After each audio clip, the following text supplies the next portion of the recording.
welcoming you to the Prairie Doc radio program. Rick Holm, our Prairie Doc, is in the studio ready to answer your questions of a medical nature. Dr. Holm's specialty is internal medicine. He's a primary care physician with the Avera Medical Group Brookings and also a clinical professor at the University of South Dakota Sanford School of Medicine. Good morning, Rick. Good morning, Joan. For those of you who may not have read in the paper, Dr. Holm is going to be inducted in the South Dakota Hall of Fame. This month, next month, very soon. Yeah, September or something. Oh, in September. Well, I'm very happy for you. I think it's an honor well deserved. Well, thank you. I'm very honored, but I'm also very humbled by the whole darn thing. I mean, I know. It's hard to accept these honors, but when they're well earned, you should accept it. Yeah. I'm going to remind, before we talk to Tori, our visitor, who Bob tried to give a very hard time to, I want to remind all of you, you can live stream our audio and video of our program on your computer. We're on the web at prairiedoc.org. Pull up the page and choose radio from the list at the top of the page. Then you'll see the arrow pointing to our program today. If you'd like to watch previous programs, they're on there too. But if you're just sitting by the radio, sit back, relax. We're a lot more fun in audio than video, don't you think? No, and video's okay too. You're going to be out of the screen. There's one very pretty person here. Yes, there is. There's another quite pretty, and there's this two old guys that are geezer-like that. Well, we are being video streamed, and we are prairiedoc.org. But now to today's program, we have, as our guest today, Tori Bishop, who's a student in the Prairie Doc Assistantship Program. She's a student at South Dakota State, but also took on this role. Why don't you, Tori, welcome to the program. We're glad to have you here. Thank you. And you don't have to sing. Thank you. All right. But I'm just curious for those who don't know what the assistantship, if I can say it, assistantship program is, why don't you tell us something about that? Well, basically the main thing that we do is we help out Dr. Holm with his show on Thursday nights, his Prairie Doc show, and we get to talk to the doctors who are being interviewed on the show. And for about an hour before, we get to talk to them for probably about a half hour and just get to know a little bit more about them and about their path into medicine and what exactly they do, which I think is really awesome because you get to kind of get a look into the life of a doctor and be able to get excited for that for your future. And then we just get to help out Dr. Holm by answering the phones and just helping him out in any way that we can with this show. Okay, well, you must be planning on medicine in your future. Yes, I am. I'm going in my junior year as a pre-med student. Pre-med and hoping to get into med school. That's great. So where's your home originally? I am originally from Sioux City, Iowa. Sioux City, Iowa. And then do your parents, anybody involved with medicine? My mother is a physical therapist assistant, so to an extent, yes. But other than that, there's nothing really significant with medicine. Yeah, how about way back there? I mean, I've got a great-grandfather who was a physician, and that's all that I know. Honestly, I really don't think so. No, I haven't heard any stories from way back that would be medicine. So what piqued your interest? I mean, what was it that went, oh, that's something that I might want to do? I'm not sure if there was like a pivotal moment that I was like, wow, I really want to be a doctor because of that. I think I was always just really fascinated by medicine. When I would go in for regular checkups, I just thought it was cool what they could do. And then just being able to help people, having a lifestyle and a job that is solely built around helping individuals, I think is super important to me because I love that aspect of my life. You know, I love that aspect of my life too. I mean, it is what drove me into it. And we had a doctor in our little community of D. Smith who his name was Dr. Bell, who was, one of those really neat, loving, caring people who was always there and seemed so wise and seemed so kind and so interesting. And so that was it. I think it was, seeing somebody. Was it a doctor somewhere that you saw or you knew that you, or Dr. Welby on TV? Or Marcus Welby. My family doctor, I think we're pretty close family friends with, and he's always been super kind to our family. So I definitely think that could have been an impact, but again, there wasn't anything super big that was like, this is exactly what I want to do. It was just always kind of there. And what you did last summer, I didn't go with you, but Joni, my wife Joni, went with you, and you joined a physician friend of mine down in Nicaragua, and we'll talk about that. But Jonah's giving me let's take a quick break. Well, we will. We'll take a break, and we do want to hear about your trip to Nicaragua, and we will right after these words.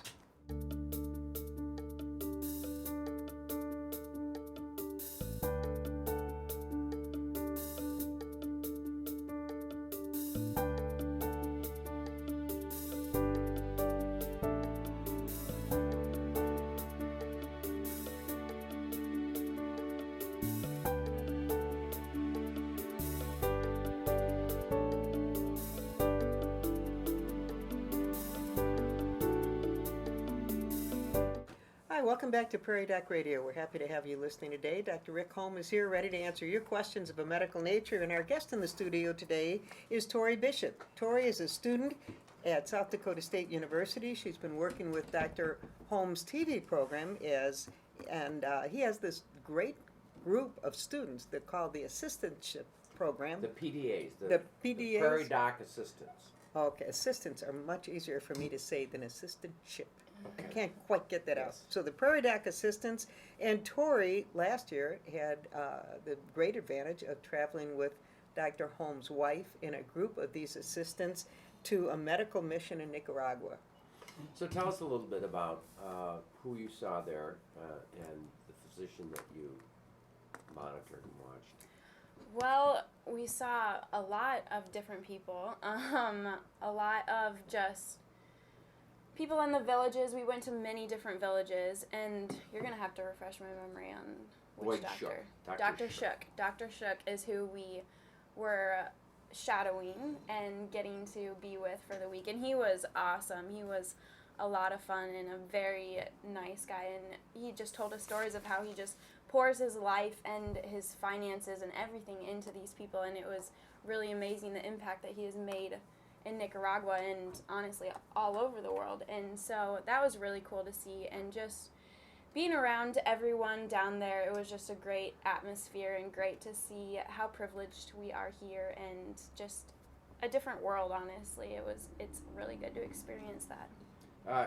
So here is this guy. He is the head of the president of the American Society of Internal Medicine in 2002 or whatever it was, and he kind of facilitated the ASIM combining with the ACP. These are the two national internal medicine organizations, and they were kind of tearing themselves apart because the one had a more political bias, the other had a more educational bias, but then, they competed in a sense, and were becoming more and more competitive. And Boyd brought them together. And of course, he was the sacrificial lamb. I mean, when he was done. I mean, whereas he made the path open for many other people to stay in the father organization, the combined organization that followed. I mean, just one more example of a real hero, Yeah. And now we find out that he is leading these mission trips to Nicaragua, and Joni and Boyd and I got that whole thing going, and you guys had a chance to go with him to Nicaragua. How neat is that? It was awesome. We've got a question. Well, yes, not Yeah. covering that issue, but we don't have to complete it. We can come back to Nicaragua, but we're mentioning it because it's on your TV program tomorrow night. Right. You're doing the program on Nicaragua. There'll be a lot of, you'll get to see Tori in person if you're not video streaming this right now. And Tori and a number of the students, there's video of them, and the whole program will be on that Nicaragua trip. Very interesting program. Yeah, I mean, and they're Spanish speaking, and it was just I'm sure that the watchers will They will really enjoy the that program. little Yeah. example of going there. But this program does, we're here to answer your questions of a medical nature, and we had one come in. And I've never heard this before. And is there a medical basis for a person craving to eat ice? I've never heard that question. It's called pica. There is a medical basis for someone Yeah. craving to eat Well, ice. the same Okay. people also eat starch. They also eat dirt, clay. And these, have you ever heard of that? Bob, you've heard of everything. Bob has heard of. He's shaking his head. Yes, the man Yeah. knows everything. Yeah. I know little or nothing. But Yeah. in all the 20-some years we've done this, no one has ever asked that question. So it's a unique question. If there were a prize, we'd give him a prize for it. So Now you can get the answer. Argo starch is the classic pica. I had a woman, she was 25, who came into the Grady Hospital, and she had been eating ice. She had also been eating Argo starch, and she had also been eating scoops of dirt from the clay of the river bottom.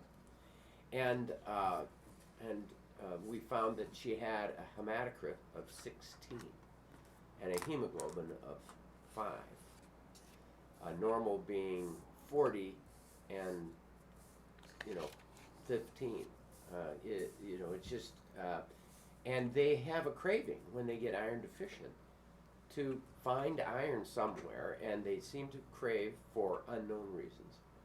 Starch, clay, and ice. Have you heard that? I've heard of it, but I haven't heard it. Yeah. And it's mostly women, because women are the most common. Young women are very commonly iron deficient because of menstrual blood loss, and So you can overcome this simply by Getting adding iron. iron to the diet. Yeah. Oh, okay. And make sure that the bleeding source is defined. I mean, many women have normal or heavy menstrual cycles that are normal. His colon, he's got colon cancer, he's got ulcers or something. But it's more, it's acceptable in women if we have a known blood loss source that's defined and it's acceptable. What you need to do is replace that iron. Now, there's some who say that iron never. Some say the reason the women don't have heart disease until after menopause, and then they finally catch up with men, is because iron deficiency is protective against coronary disease. Have you heard that one? Yeah. It's new to me. I'd not heard that. Yeah, you have. And what do you know about that? I mean, menstrual, everything, your menopause and everything, then it's higher risk. Right, and that's pretty easy. I mean, most of us realize that as they reach menopause, risk of heart disease kind of levels off. Whereas when they're the masculine macho guy, they're at a higher risk. And maybe it's that when women get menopause, their testosterone levels drop, or maybe their testosterone levels actually are after menopause, and then they catch up. But there are those who say that it's the iron deficiency that prevents coronary disease. Now, the data and the science behind that is not there. I'm just saying this is it's not an old wives' tale. It's a scientific suspicion that people have. So don't go making yourself iron deficient to prevent your coronary artery disease. Please don't. But now for this person who called in, if they know someone or if this person has that craving for ice, you strongly recommend get your hematocrit checked and get to your doctor, say you might have iron deficiency, tell them your symptoms, and it could take a break, and we'll be back right after these words.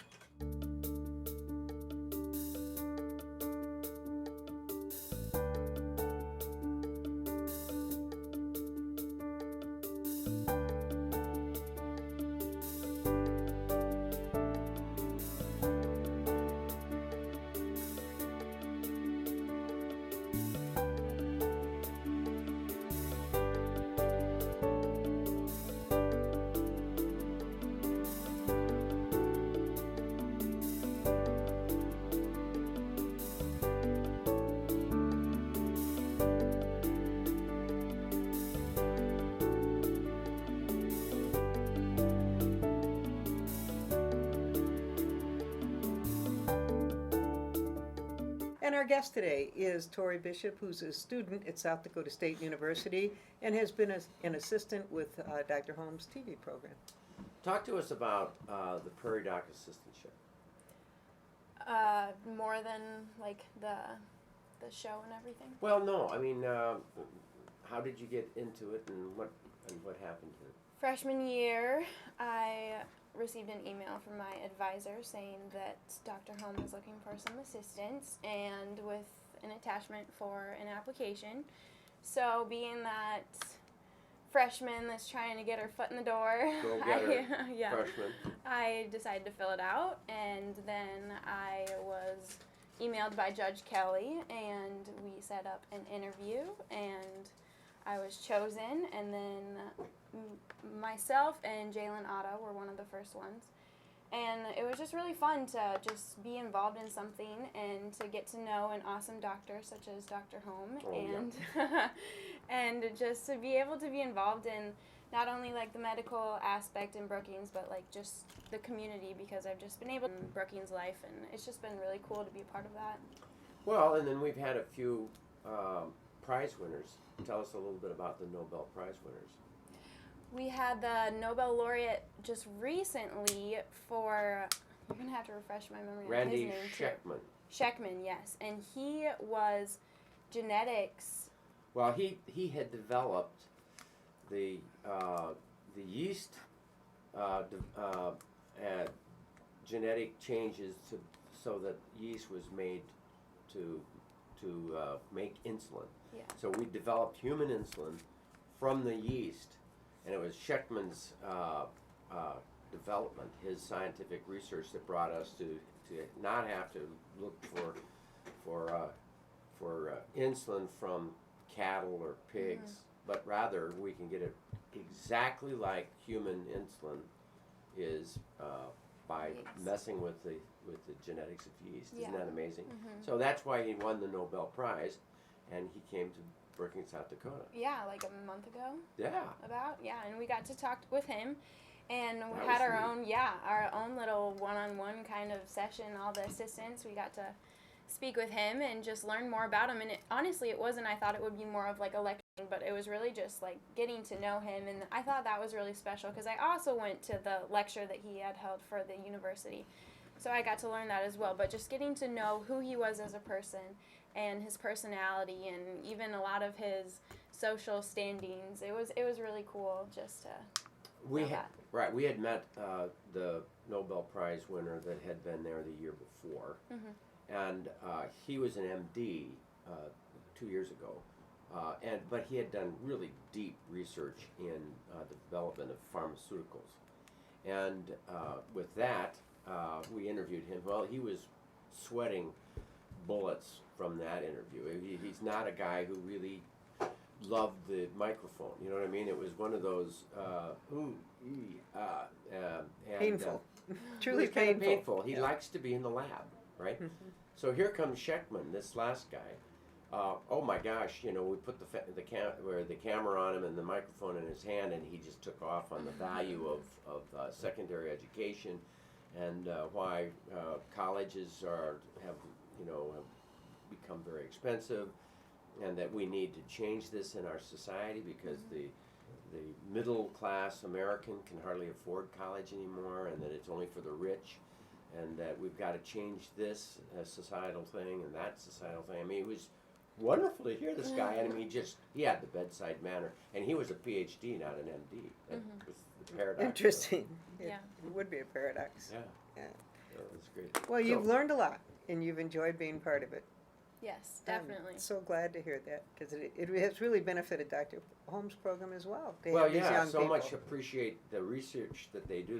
They'll take off, the PDAs will take off on doing research on any particular questions. They'll look up issues, and then they answer those questions and make them in a form that we can use on air, and just to increase the value of the experience that evening, to have the students there that, doctors are teachers, really. Well, it's a win-win for everyone. It's So a true we're win-win. we're happy to have you here, Tori, to tell us about it today, too. We have had another question come in, and it is another unusual one. If you think a restaurant meal caused you food poisoning, who should you report this to? How about in Brookings? If you think that you ate something that may have caused food poisoning, is there someone in town to report this to? Well, Is it a state thing? Tongue in cheek.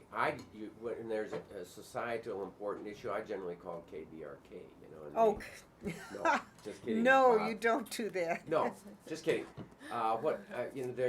There's it's some medical easy. thing, wouldn't It's it be? easy to find the state health department.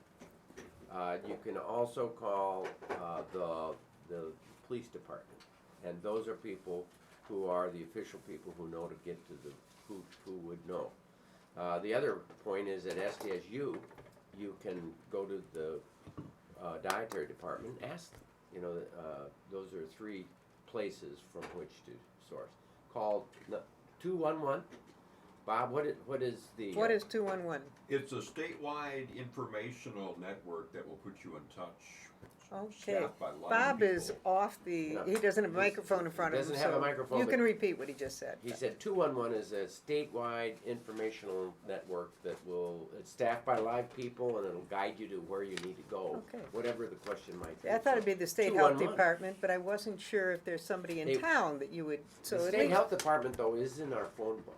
It And is, that would okay. be the person, Yeah. or the. And the they would place tell that I you would go. what to do about it. You And know, it's they're good hard to people. prove that food poisoning is from one meal either. That is That's exactly the right. tough They thing. would not immediately just accuse that restaurant Absolutely not. of problems. What they would do is explore the possibility, which is important. And I think restaurants are Always being checked by the state health department. There's some inspectors that have to check restaurants, so they'd be alerted to it and be more aware of it. there. It is. We like to think that doesn't happen in Brookings, right? No. No, we have fine restaurants here. That's right. Right. Now, last week you were talking about, just at the very end of the program, a woman had called in and asked about the purpose of a stress test or a treadmill. And you were talking about it and you said, I feel bad, I didn't give a full answer. I'm going to give you a second to think about it because we're going to go to our final break. But possibly you could give a more complete answer to her question about treadmills and stress tests. What was the specific question that she had so She that I said- can go right to it? What is the purpose of a stress test on a treadmill? And is there a test that shows damage to the heart if I had a heart attack and survived? Right. We're going to take a break. We'll be back right after these words. Clerk?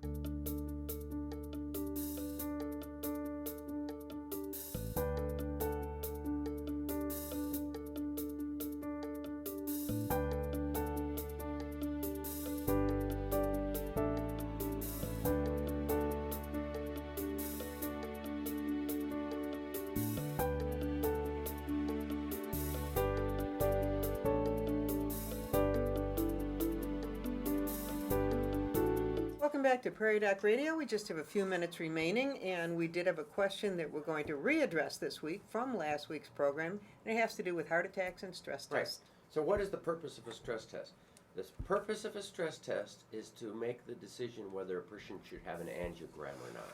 Really, that's That's the That's purpose. the purpose. Do you do the next test where they put a catheter up your groin into the arteries of the heart, inject dye, take a picture of the dye, and look at the patency, the openness of the arteries that feed the heart, the coronary arteries. And if you indeed have obstruction of the coronary arteries, they can put stents in them or they can bypass them. The more significant problems really require a bypass. If you're diabetic, they are encouraging more and more that those people get bypass if it's needed.